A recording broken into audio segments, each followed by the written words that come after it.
Ladies and gentlemen, welcome to Season 27 of Apex, and if you're a returning player, then welcome back. In today's video, I'm going to be going over all the new crazy movement outplays discovered in this season so far, and also covering some of the cool movement tricks on the new POIs on Olympus. Hope you guys enjoy the video, and let's get straight into it. To kick things off, we've got a crazy discovery for the buildings on World's Edge. You can now literally just walk through the middle bars of most of these buildings in Fragment. I have no idea if this is even intentional, but I can guarantee you this is going to be a new skill gap in the game. On screen here, I'll show you some of the routes I've came up with, and as you can see, some of these can change the way you take fights here entirely. Next, we have zipping while healing. Now, I was watching Fade's stream yesterday during the Season 27 playtest, and out of nowhere, he was randomly able to pop a medkit while super jumping.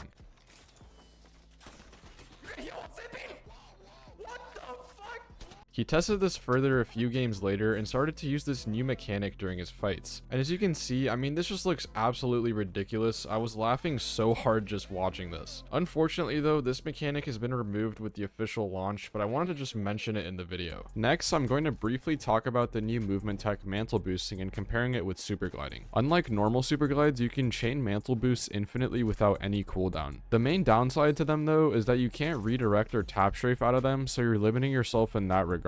With that being said though, if you're on controller, I would highly recommend learning mantle boosting because you can't tap strafe either way. As for M and K, I think it really depends on how good you want to be with super gliding. If you actually want to put in the time to learn super gliding, then I think it's much better than mantle boosting. But if you care more about easy accessibility and the zero cooldown chaining I mentioned earlier, then mantle boosting is still a decent choice. Now let's go over some of the new POIs and areas added on Olympus. First is Gravity Engine, which is by far the best POI on the map in my opinion. The amount of creative freedom you have in the center area here is unlimited. One way to get really good with this area is to notice these square-shaped openings in parts of the structure. You can go in and out of them and create some routes with the zip rails too. Outside of this area, there's also another cool spot a bit east of the middle area. There are 2 zips here, and you can mantle cancel 3 times upward and utilize a lot of different movement tech at the top. The same red zip building structures you saw earlier also exist in 2 other spots. The first one here is located in one of the other new POIs called Dockyard. The difference in gameplay here are the zip lines on the outer part of the first floor. You can use these zip lines to mantle jump back into the building.